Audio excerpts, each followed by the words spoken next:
Welcome to the Beard Guru Podcast Australia, Season 1, Episode 3. I'm your host, Danny Elliott, aka The Wolfman, filmed right here in Valley Sound Studios, Belconnen, Canberra, Australia. On this episode, we are grateful to have such an experienced information technician, highly skilled programmer, the one, the only, Luke Elliott. Luke got into the tech world in his early teens, did very well in his academics, especially in mathematics. Go through Luke's journey in the technical world with the current time is the fastest paced industry. Get ready as we log into an experience of a programmer with the Aussie abroad himself. I'm sure many of you viewers and listeners have tried or wanted or succeeded to pursue your passions and skills in some form of tech. Let's go.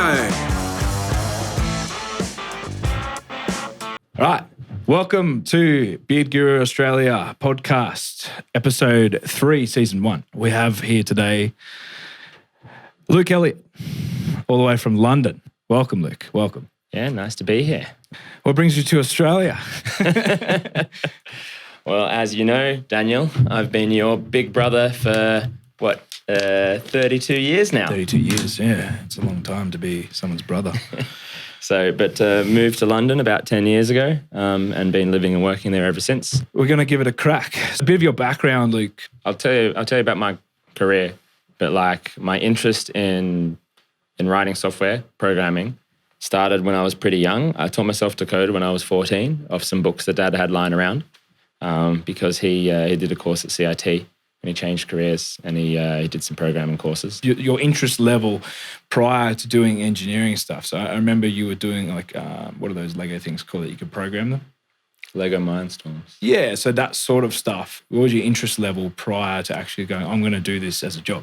I guess it was always about games. I think you're right. Like Lego Mindstorms was this like little Lego robots that you could build and then you could program them, visual programming tool where you drag and drop. Like you can say, if this sensor knows you're at a wall, turn this motor, and then it can turn left. And so it had like set parameters already that you could just drag and drop in there. Yeah, I mean, it's going back a long way. I think I was like 13. But it was earlier than that, I think. Yeah, maybe. This was like this is like 2000 or... Yeah, that's when I was 13. Yeah, there you go. They're the only things I remember, and you making games. Was that? Yeah, I made lots of games. Was there anything else that you could think of that were kind of... And then websites, playing around making websites for the games. From your perspective, like that was your interest, right? From that point to you studying, why? Why did you go, I'm going to do this, study this? I know a lot of people choose uni and stuff because they don't really know what to do and they just choose one. And I don't think that was your case. Yeah, you had a general interest in it. I got lucky, I think, in that the more I learned about programming, the more interested I was in like the problem solving aspect of it. So programming languages are a tool to solve a problem. And so like games got me excited. That was like one problem to solve. But then I learned more general forms of programming. I mean, you just got like kind of general, like non-gaming assignments at school, right? And I was still really interested in like non-gaming assignments. So we get so you wouldn't be making games all the time at school. We'd be getting other problems. Like if you have this like list of 1,000 numbers, how do you order it like from biggest to largest or something? That's like a really, really simple problem. More like these kind of abstract problems to solve. And I found that enjoyable too. And I like the more I learned about like writing software, the more interested I became in just like the nuts and bolts of like how do you solve a problem with a computer. So going forward, I went to university. I was just interested in programming, so I continued that interest by studying it. And in the final year at university, we had to build something for like a real business. And so there was a maths tutoring small business where we built them a scheduling system. So I did this when we were like 20 years old at university. Yeah. A team of 4 of us built that. And it's like really cool to like see someone, to work with someone in a business. How long did that take? 6 months. Yeah. It was very simple. It's not like some really complex tool that we built. It was pretty simple. It took us a while because we weren't very experienced, but that was probably the first time I ever built something that was like going to really make a difference for someone, because it was like for this business owner, she was like, oh yeah, this is great. This is really going to help me schedule things. So another thing is you had an upper hand in the program world of extreme maths, if I could say it a better way, that your math level was extremely high for your age, very young, yeah? I was pretty good at math. There were people like I don't want to say. There's people that are always better than you. Yeah, I was but I did like. But you were above the majority. Yeah, I did like advanced math at school. I had extra classes in the morning. Yeah, but there were people that were much better at me in the class. Definitely, I wasn't like the best in the class or anything. Mark Schubert. Exactly. Yeah, he was the Ducks. Yeah.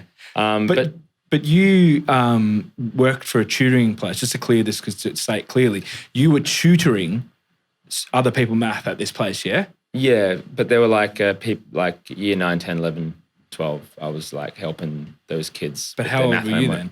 What year were you in? Well, when I was at uni, when I was like 18, 19, 20. Yeah. So a lot of people in their studies and stuff, the practical part is pretty low. Yeah, there's a lot of theoretical I understand that classes. They were pretty boring, actually, the theory stuff. Like, this is how databases work. Ooh. It is important, I guess. Have you used it, though, a lot of it? Some of it. But, like, again, I think there's it's such a broad industry. There's some, like, companies or some roles or teams that you need that expertise. But I actually haven't had to use a lot of that stuff I learned in the theory. Yeah. What was the moment? What was the general period? What were the few things or one thing that happened? So, say for instance, Ben, who we had on the first episode, his was watching a 28-minute documentary. That was the moment that he decided that he wanted to become a barber. He didn't know how or when or where, but he just decided that he wanted it. Tristan from the last one, he saw Brock Lesnar, this one person, his everything. He was like making a lot of money just using his body, like Arnie was when in his first early days of his career. And Tristan was like, this is amazing. But then he had a background of actual martial arts and stuff as well. So is there any person or any one moment that you were like, this is, or was it very early on in the? I think, I don't know if I have a great moment to share with you, but like, but maybe when I got this book, this like programming book, and I was trying to figure it out. No, I can't remember. It was some C++. Yeah, C++, which is like a pretty difficult language to start with, actually. It was really hard to learn. So I didn't get that far in it. But I remember when I like found this book and I was trying to figure it out, and it came with a CD that had like a C++ compiler, and I like installed some stuff on my computer, and I spent hours and hours over days trying to figure out how to get the most basic thing going, which is just printing "Hello World" on the screen. And when I finally typed the right thing in from the book and figured out which buttons to press, and then it just printed "Hello World."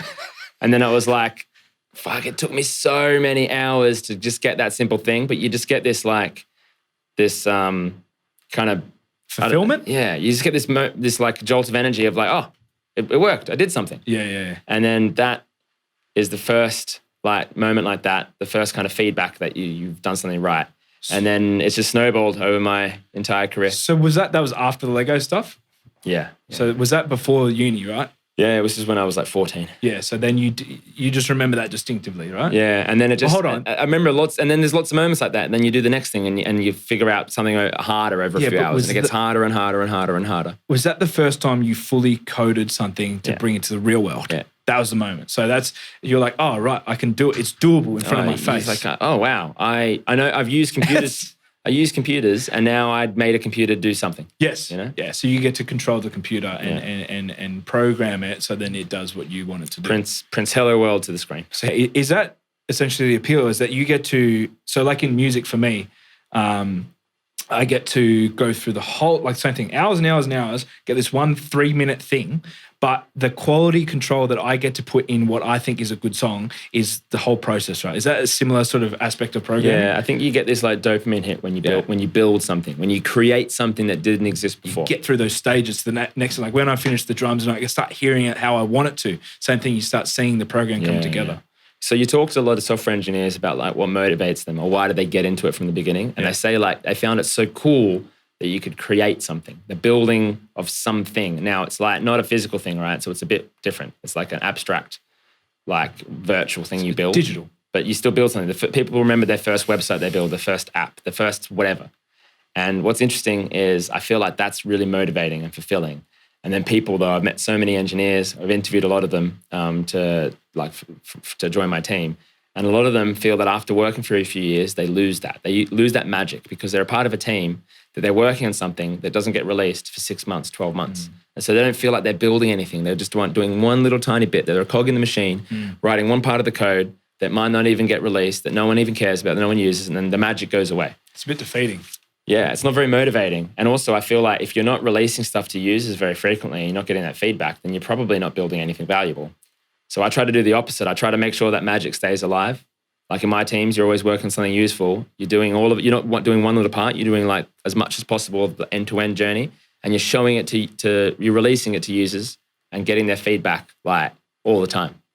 Is that why you were saying before you don't like having these like hierarchy systems and stuff like that? Yeah, you like to be a little bit more free world in the programming team, so that everyone keeps they keep active and they keep like learning stuff and they keep the magic alive essentially. Yeah. So like in my team, well, in the good teams I've worked for, and now I'm I didn't really get to that, but like I'm not really a programmer anymore. For the past year, I've been working as like a manager for a team of 30 people. That's cut up into smaller teams. And every good team I've worked on, and I'm trying to make my team a good team, people were responsible, or people were willing to like work on any part of the technology stack that we're operating in. Sometimes you have people who are like front-enders and back-enders, or they specialize, like we talked about.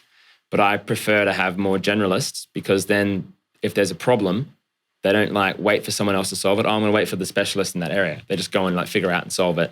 And then they get in that feedback, that dopamine hit that they're like solving problems all the time. Keeps people motivated and happy. And I think motivated, happy workers are more productive. Yeah, definitely. I think you said early on, like after what? After a year in London, I was like, no, this is pretty good actually. Yeah. I started making friends. Yeah. You realize that it takes a while to make friends, right? You're going out having a beer with someone, but it takes a while before they're your friend. Yeah, but you left at what, 24 years of age or something, or 26? 26. 26. Yeah. So you left 26, you got there, and you've lived... Didn't know anyone. Well, you didn't live anywhere else other than Canberra before that? I lived in Stockholm, Sweden for a year. Oh, that's right. You forgot that when I was 22. Yeah. But so again, that's another thing I saw from the playlist is, it's a Swedish-made thing, but there's a lot of programming like based around Sweden. Like Spotify was invented, Pirate Bay was invented in Sweden. Yeah. And so, I like these sort of facts. You should know, how many people, population of Sweden, roughly? About 10 million people. 10 million. So for such a small place, there's so many, and I've just known there's so much tech and hardware and stuff that comes from Sweden. Like a lot of... I think Northern Europe actually is quite known for it. Like Sweden's the biggest Northern European country, like its neighbours like Finland, Norway, Denmark. But there's a pretty good tech culture there actually. I'd say the tech hubs in Europe is London number one, it's a huge city. And then Berlin number two, another huge city, it's like 5 million people.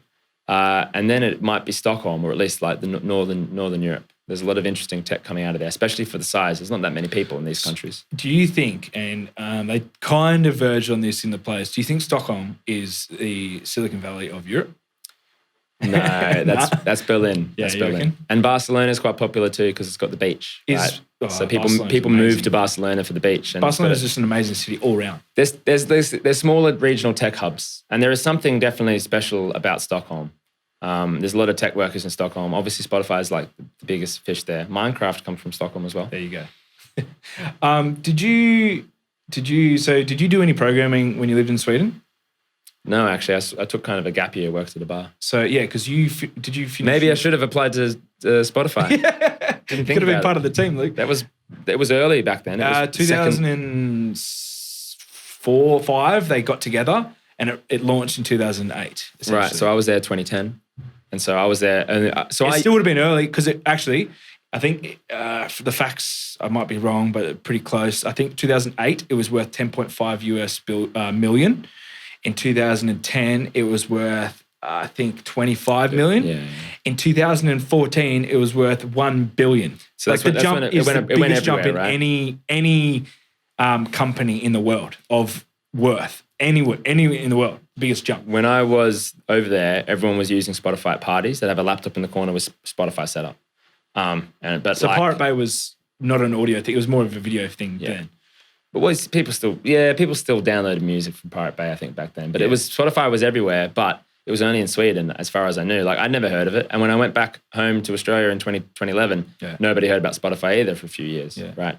So I was there in the early days. In 2009. I heard about it. It was on the radio, and there was this big uproar of, I think Metallica and stuff like that, because Lars, Napster. And they were just like, no, like this is so bad. But what they don't understand is, and this is the point they're trying to make in the playlist, is artists will always want to be paid for everything of the music, whether they use a top-end studio or a bedroom studio. Not all artists, but majority, this is the problem. But what they don't understand is what this technology has done is made your music accessible to millions of people in 1 second, and you get paid for every listen. It might be a small amount, but you get paid. Where Pirate Bay, you weren't getting paid for it. It was free to access, which is great for people, but also Spotify, which you sometimes forget is, and these streaming services are free to access for everyone, but you get ads, right? And that's the same idea of Pirate Bay. But then you pay for premium. You're at almost not your peak here. You could have gone further here.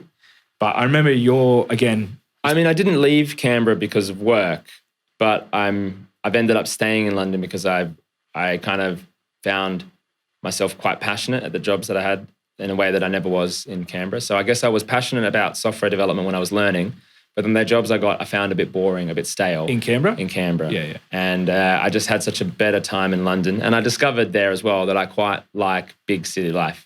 Canberra's a smaller town, like medium-sized town. London, it's a very different lifestyle in London than in Canberra. Were you planning on coming back to Canberra potentially? Not really, or back to Australia?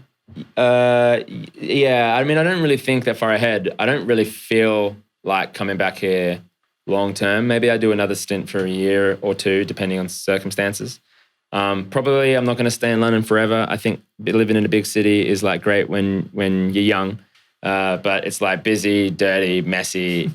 Housing's pretty expensive and small. And so I've been there 10 years now, maybe a few more years, and I'll look somewhere else. Where's the serenity? There's no serenity now. What was your main reason to move to London? Like you said not work, but it was just a bit of a life change. Yeah, I wanted to be closer to Europe. I thought I'd do a couple of years in London, then go somewhere like Berlin and see what happens. Somewhere. I don't know. I enjoy being like an expat as well. I like being a foreigner. It's kind of interesting. But you love Sweden, right? So why don't you choose to go there first again? I thought maybe I'd end up in Sweden. Yeah. It's just, I don't know. I made lots of friends in London and I enjoy the life. And so I've just like, I don't know. Maybe I'll end up in Sweden, but at the moment I'm like, all right in London. Okay.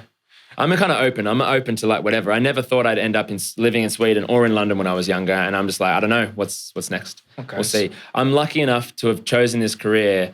We mentioned how it's transferable. Because I'm lucky enough to have fallen into this career, I have that option of like living wherever I want because every big city needs software engineers. Well, I didn't realize how, when we had the conversation the other day at Christmas, how we were like, oh, you're like, how much do you think is percentage of which industry? I was like, oh, it's easily like trades and construction or like hands-on stuff, not digital. Like, how stupid am I though to think about how like Instagram and like how big Facebook and Meta and stuff, the actual people that work from, and Google's massive amount of people that work from. And then you got all these startup companies. Now, everyone in the world at one point or another, every company in the world at one point or another in the future will have a app or a website or something. Do you think? Yeah, I think it's hard to avoid having a digital presence, whether or not you need like expert software engineers or you use like a service that other software engineers have built like Squarespace or WordPress or something. That's what I mean, but right? It all comes back around, yeah? But like, yeah, especially in like a country like Australia where it's a service-based economy and everyone's on their like phones all the time, that's how you reach people. That's how you like market to people. So like every business is going to have some digital component. Right. You know this, running your own business, you definitely have lots of elements that are digital, right? The only way that this business has essentially grown has been through me having a website, because there's other places around they don't have websites, and also Google reviews, and people just trust that rather than someone who doesn't have a website. That's all the customers that I've gained, new customers, because I bought into this business essentially and I already had a name. All the new customers has come from me having a website and having that Google traffic. So that's marketing. That's how you find your customers. But then like, how do you operate the business? I mean, you don't use pen and paper. No. You use Excel, you use QuickBooks. I mean, there's so many different tools that you need to use that are digital, right? This business back in the day was cash only. And I picked it up like that. And it was ridiculous. How the hell do I trail the numbers and everything? And it would be so, it's month to month sort of stuff. And I was like, no, this is crap. Like I got to change it. And then I started, and I figured out how to use, like I never really used Excel and now I'm pretty good all around it. And then going to wanting to develop apps and stuff, I can see how useful tech is. So you were saying that, it seems like it's actually pretty rapidly you've moved forward into, essentially higher positions in your sort of industry. Can you talk a little bit about your progress when you got to London to where you are now? Yeah, so I spent a few years, like as I said, consulting. So like moving from company to company. So it's like 6 to 12 months at a time. And I think I got a lot of breadth of experience. But I think I mentioned that it was like sometimes frustrating to have the same conversations over and over. I come in, I see a problem, I'm like, look, I think you can solve it with this approach. And then people will be like, oh, I don't think so. They kind of argue with me. And then it's like, well, I've done it like four times now, something similar. So I'm getting sick of arguing. So it's got a bit frustrating. Was it these patterns you were talking about?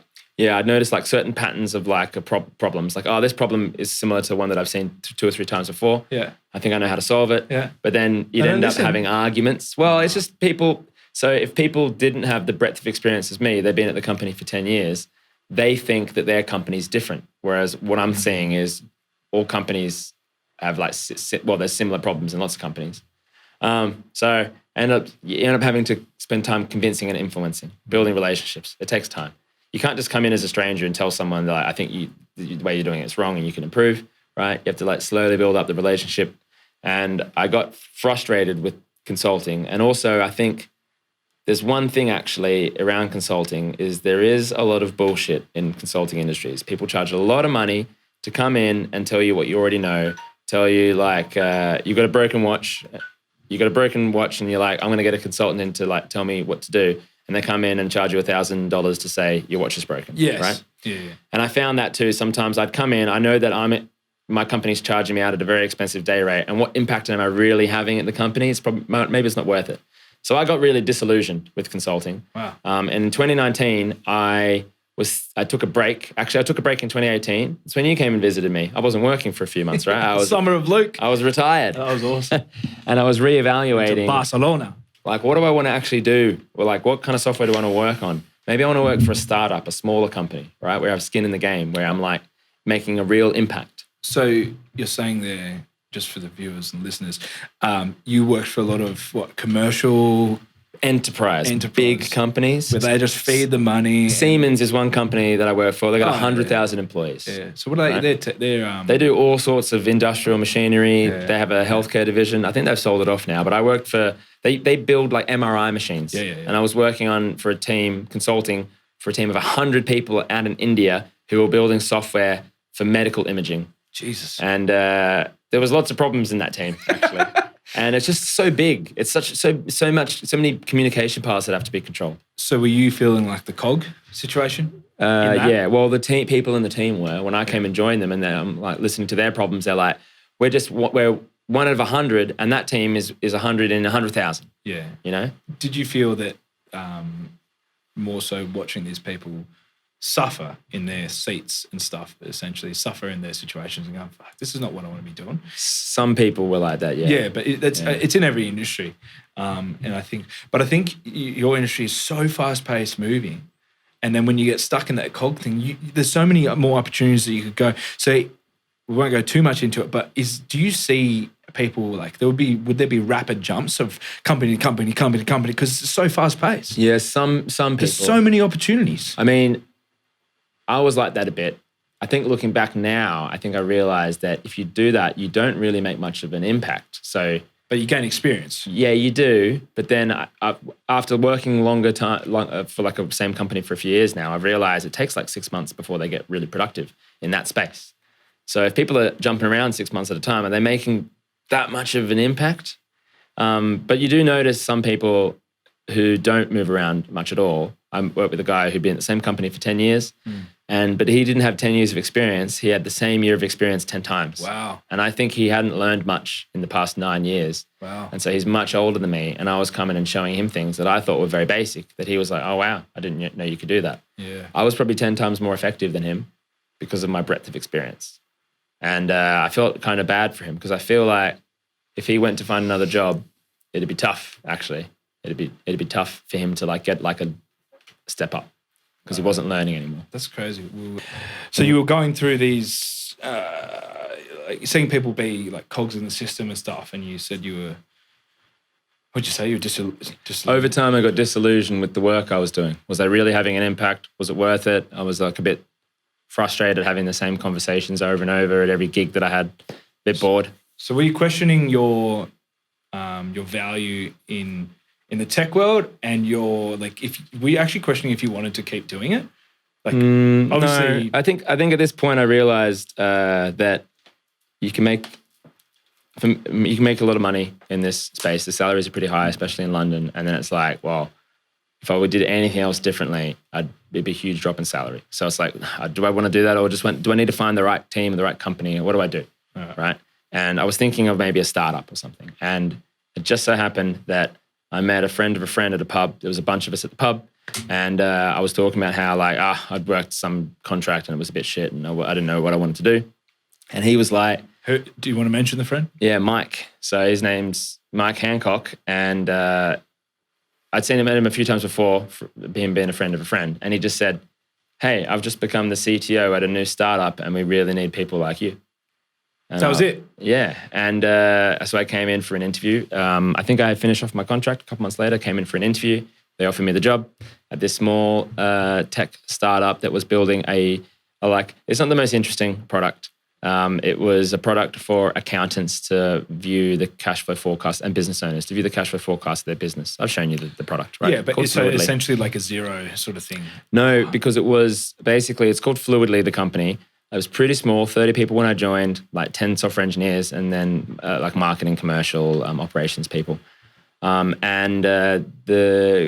founder, Caroline, she founded the company because she was a business owner for like more than 10 years herself. And she'd struggled with monitoring cash flow. And she thought this is a problem that the accounting packages don't solve. They track all your accounts for you, and so you can file them. That's like kind of like the legal side of things, and keep track of like, you can use that to help manage your cash. But she had this vision of a forecast of like, what's my cash position going to look like in the future? Am I going to be able to pay my bills in 1, 2, 3, 4, 5 months, right? And so you can see problems as they're coming, because she said that she wanted to help business owners sleep better at night, because a lot of business owners in the UK, I'm sure it's across the world, have trouble sleeping because they're worried about their cash flow, and it's the number one reason why businesses fail. And it's got to be stressful if people are late in paying, and you don't have enough cash to pay your employees. Yes. That's probably one of the most stressful positions to be as a business owner. This happened in my construction thing, I think 3 times. And I had contractors that I had to pay out and then say, I've got nothing left I've got 2 more weeks and that's it.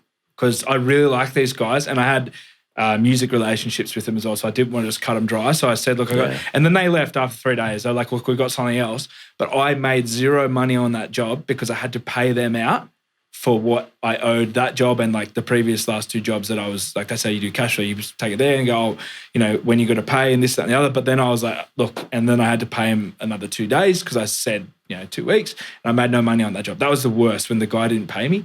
But what I found out, he was liquidating, he owed $8 million.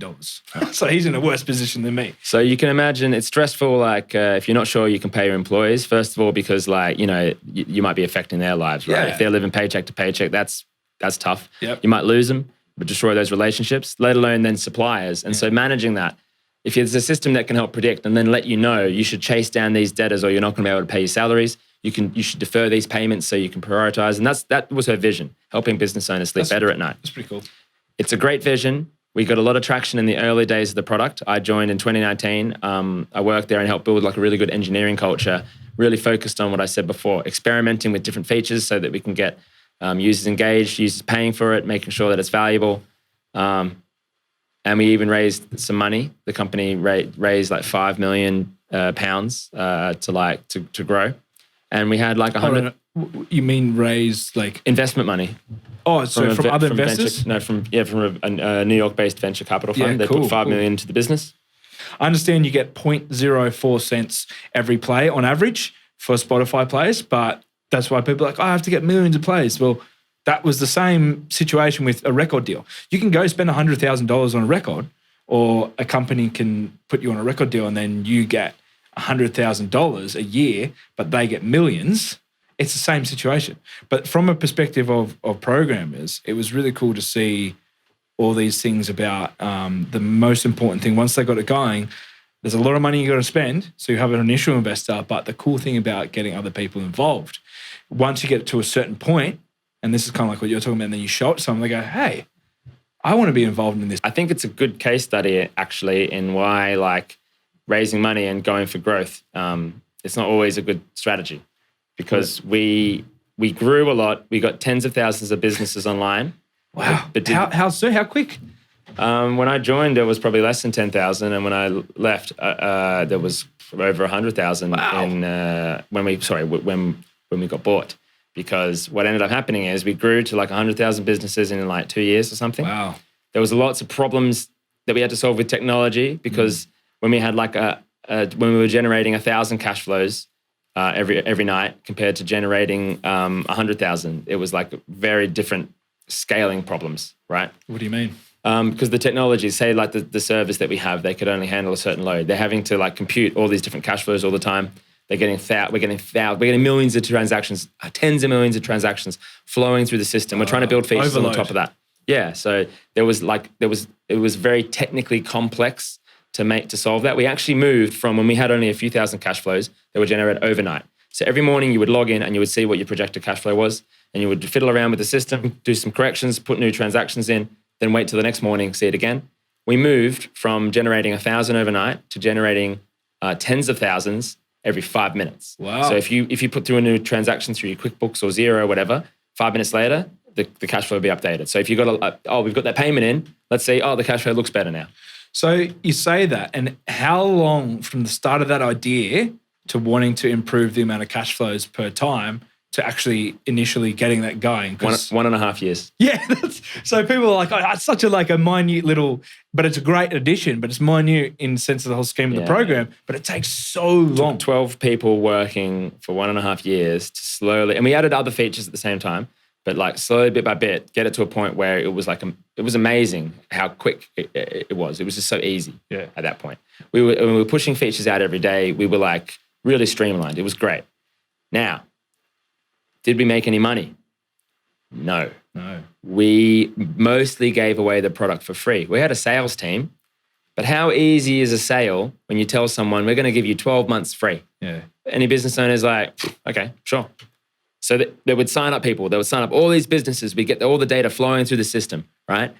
And then when we actually looked at were people logging in and using it, no. What we would get is we'd get like, we've got 500 users this month. 600 the next month, 700. We're growing. Yeah. But you get 500 users in January. Out of that 500, 5 of them would use it in February. Yeah, right. There were new users. New users would come in, they would use it for a couple of days, and they would never log in again. But we had more and more new users joining, so it looked like we were going up, but we weren't retaining them. If we stopped selling, it would just drop off a cliff.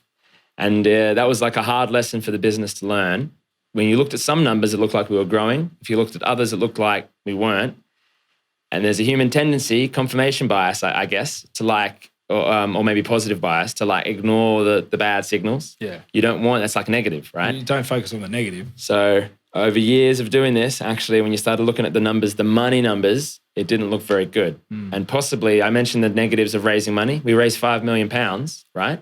So we could give it away for free for a long time until you kind of start looking at the bottom line and we've been trying all these things. We've got lots of businesses, but where's the money? Where's our cash flow? Yeah. So we had a successful exit in some ways. We didn't go bankrupt, but we got bought by a bank that saw value in the team and some of the data and maybe in the product.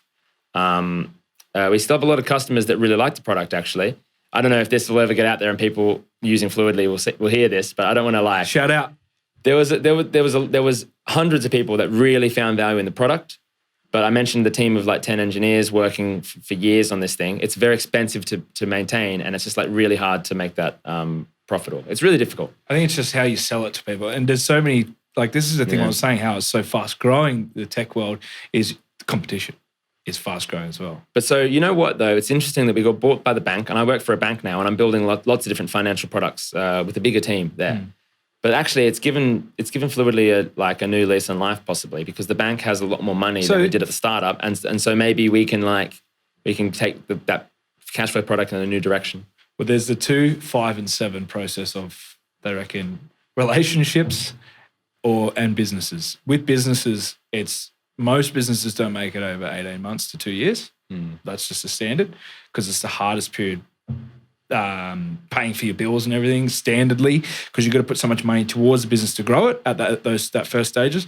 Then it's maturity. So getting to 5 years. Once you're 5 years, it's maturity. Then once you get to there, that's building a team or building resources properly and making connections and suppliers. And then from there to 7 years is they're all equally essentially as hard, but they're different factors of hardness. And that is you either make or break because you can't stay stagnant at all at that point. But it's the hardest point to kind of grow because you've got to grow massive scale, not just survive after 2 years and then mature and get some people involved or get your resources tight. Now you have to either get a lot of people involved or get a lot of money or get a lot of profit to be able to innovate and stay alive. So that's generally the 3 tiers. So it sounds like they did well to get it from idea to that far. Yeah, it's so hard, I think. And when you have a business that requires the kind of software engineering expertise, they were data engineers, right? Because the amount of data we were dealing with, I mentioned tens of millions of transactions, right? So that is not cheap. And I feel like it's an expensive business to run. So it was very tricky.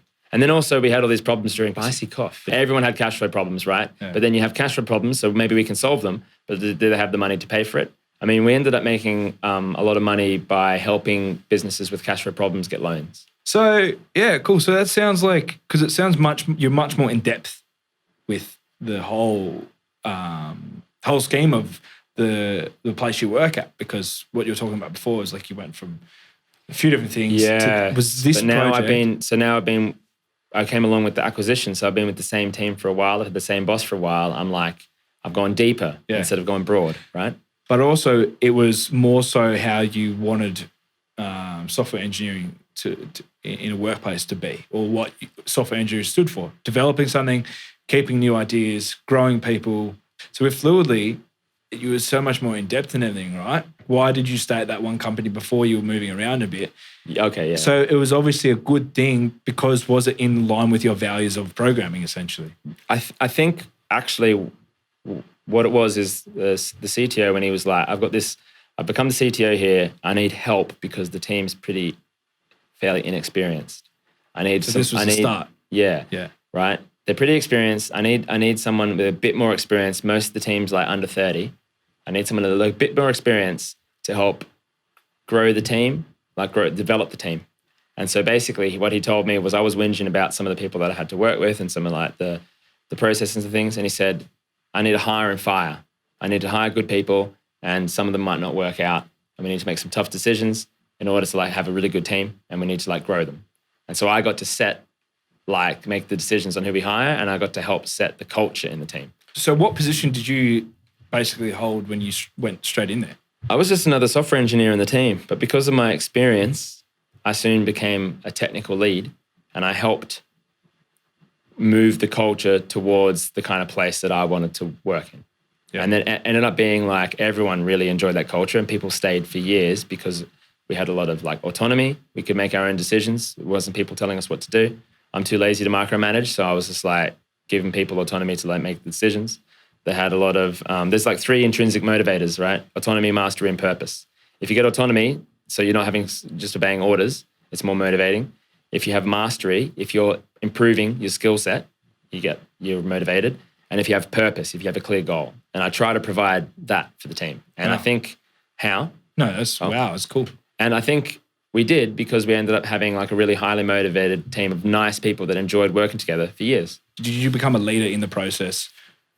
I had experience leading teams. So when I joined, even though I didn't get given that title, I just started assuming that role. Yeah. It was organic, which is better because I think just getting in a title doesn't always come with authority, right? You need to earn it. You need to earn the respect. And I did that over time. Yeah, so hierarchy has got its place. But a lot of the times, and especially I think in like a tech environment, it has to be idea driven. Best idea wins. It's not, and that would be true in and it shouldn't matter where the ideas come from. Yeah, actually. But best idea wins, and it's a very, very positive work environment. I've heard the story of Amazon Prime, where you pay a yearly fee to get free delivery. That was like some like mid-level software engineer's idea. That's given Amazon tens of billions of revenue, maybe more. I don't know. It's been a very successful part of Amazon's business. And it was just someone in a room saying, why don't we just charge a yearly subscription for free delivery? Right? When you were going through that process and the years on, more and more people came involved and stuff, and there was more money. It was successful in a way, right? It was moving rapidly forward by the sounds of it at some point there. And so you and Mike, were you like the head guys of the team essentially? Mike was in charge of the team, and the culture that I helped build was also his vision. We had a shared vision. And there was like 3 tech leads, and I feel like I was the most experienced in transformation out of them. So I led a lot of this effort. I introduced a lot of the ideas that are still like core ways of working within the team today. So it wasn't just about the actual programming; it was about the teamwork, how we work together, how we communicate. Work environment. How do we make sure there's like a low hierarchy, like low ego culture? Yeah, and you weren't opposed to this. You were like, "Yep, this is working. This is where I want to be." Yeah, I really enjoyed working with the team. Yeah, and it was Mike. We had a shared vision. Mike he's like hands off, but I was still coding. So he had a vision of things, and he would be working more with the other heads of the CEO and the head of commercial and the head of marketing. And then I was like his guy on the ground, like making sure that we were moving towards his vision. You were his hands basically, and he was like the communicator and back and forth. Yeah. Did you see it coming? All the engineers, because we have all the data, we know how people are using it. We can see it. We all knew. We would be joking about it, right? It's just like, well, fair enough. We're in like a startup. A startup is basically a failing company. Yeah. And when you finally have that long-term profitability and you can like IPO or whatever you want to do, you're not a startup anymore. But when you're a startup, you're failing. So hold on, I sound ignorant here, but what does IPO mean? Oh, initial public offering. It's when you go public on a stock exchange. Right. So they mentioned that a lot of the times in the last episode of the playlist about Spotify. So that's what it is, right? It's floating on a stock market. It's another way to raise money. So you give away a lot of freedom because now all your books are public, up to public scrutiny, but you can raise a lot of money to keep growing. I don't know how true this is. It's pretty crazy. But they had 2 weeks left of money. And the main... I think it's common actually. Yeah, sometimes 10 million US over 5 years. It's pretty common for a team of, they had about 8 or something, and then in the last 2 years they had about 16, 20, and every day just working like crazy. And he went to go pitch the thing, and one of his things was like, before the IPO goes, like, this is the most valuable. This is where you can buy the most and onto this thing that's going to explode. And when it gets to that level, you're going to have so much more income of share. Yeah. I mean, what happens when you go public, that is an event that allows the investors to make money because they'll have bought like a percentage of the company. And now the company has shares in the market where anyone can buy, and the investors sell their shares to the public. Right. That's where you get your money back. Right. The investors. So that's where it goes. That's one mechanism to get money back in. And I'll tell you something else that really completely changed my mind, wanted me to move into management, is being so focused on people. I used to think that if you didn't get like a 3-year degree like me in computer science, you're not going to be a good software engineer. I mentioned at the start that I don't believe that anymore because I've had some people who did like a boot camp, self-taught, join my team, and they're amazing. It's almost transparent straight to any engineering, right? So, of course, with structural engineering stuff, you have to have a degree, right? But you have these, it's all about the ideas. So with audio engineering is perfect because you don't have to have a degree to actually do it. These days, I'm not joking, Studio 301, which is probably the highest rated recording studio, just because of the space and the gear and the amount of engineer level people go and bands going through there on a high level. I think Chili Peppers have played there, recorded there a few times. I can go get qualified, fully qualified, go in there. They will not put me on unless I've worked at least 12 months at another studio. They won't now because they've had so many people come through just with the piece of paper from TAFE or from uni, and it's not benefit them whatsoever. And now they've got training programs where they'll do 4 months there instead of 2.5 years at uni, and they'll take them on straight away because they train them their way and they've got all the gear there, because in the uni and stuff, they don't have half the gear of that.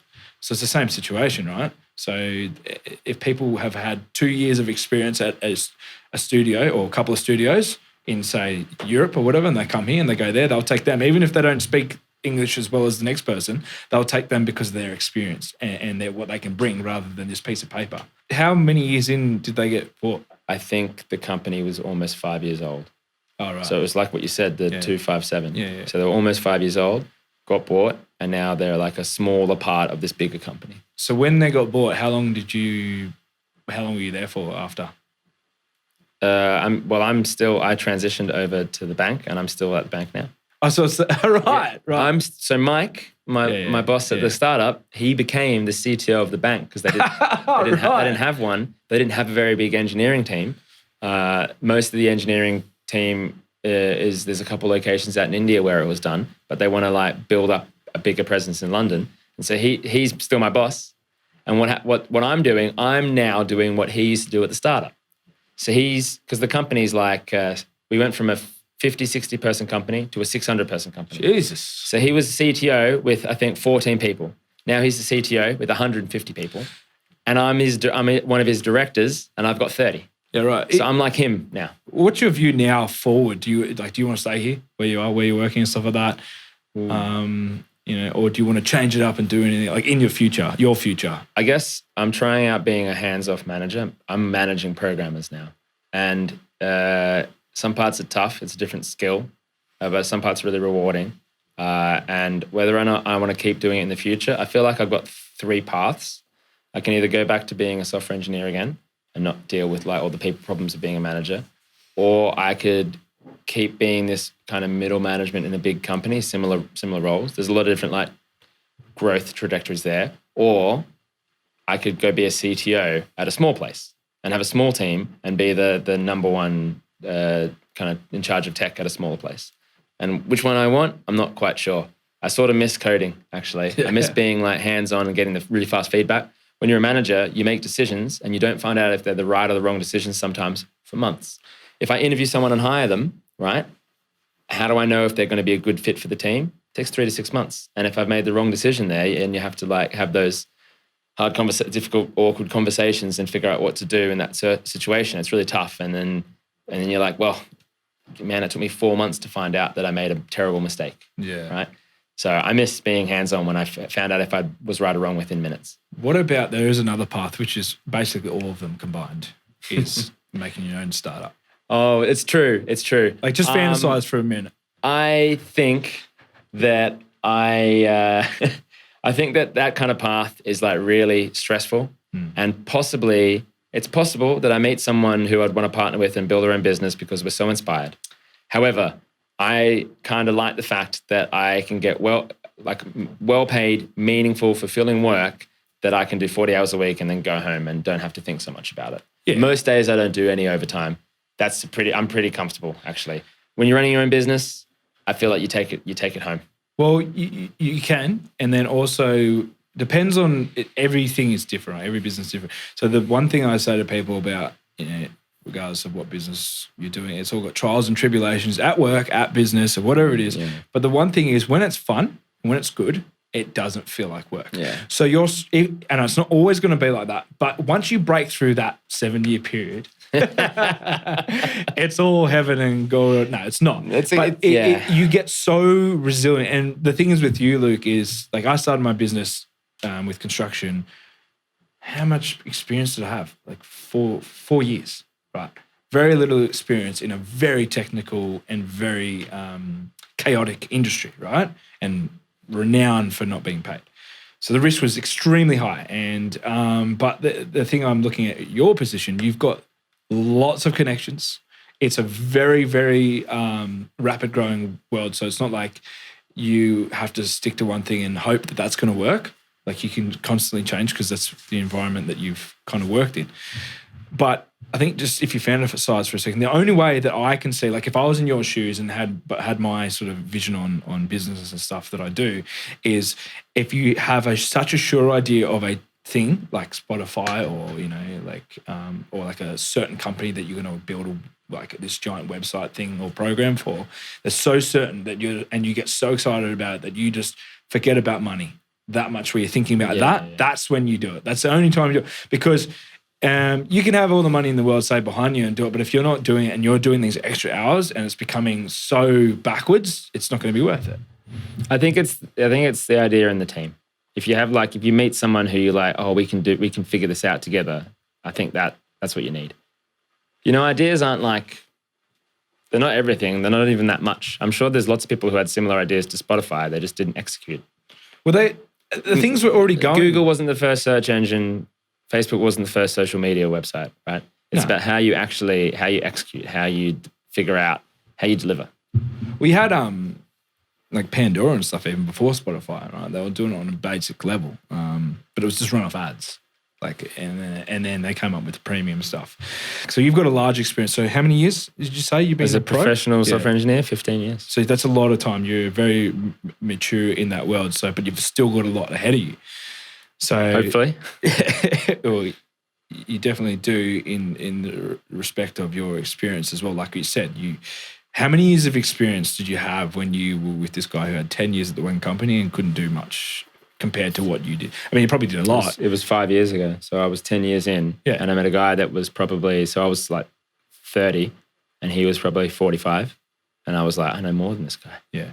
And you've been doing terrible. it for longer? Or around the same time? No, I'd been working for 10 years. He'd probably been working for 25 years. Oh, yeah. But 10 years at the one company.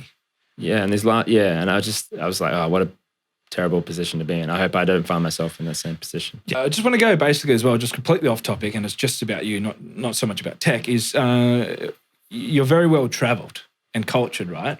Yeah. I've been around to collectively probably 14 countries. I think I've counted multiple times, 13, 14, something like that.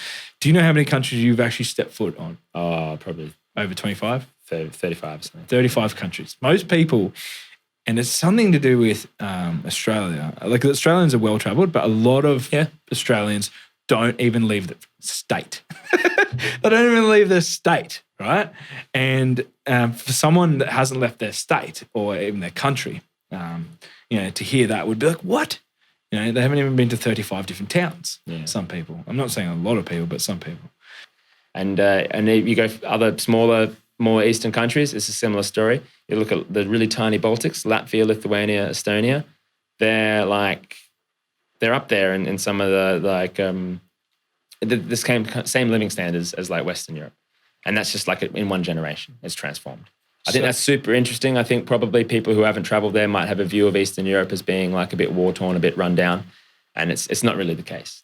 Russia's an exception to that. Russia has had so many social problems. And obviously recently now, they basically have a dictator and he's destroying the country by waging this, illegal, unjust war. So Russia's had a terrible time since the fall of communism. So you would say those countries that you mentioned around that area is actually a lot more well off. You talk to older people. Alicia, my fiance's mum, she grew up under socialism when everyone in the country got a carton of cigarettes a month. Didn't matter if you smoked or not, everyone gets that. And then you would trade it on the black market if you didn't smoke. Wow. Right? What? Everyone got a carton of cigarettes. And that's why the centralized economy is pretty inefficient. Maybe one day communism will work when we have an all-knowing AI running it.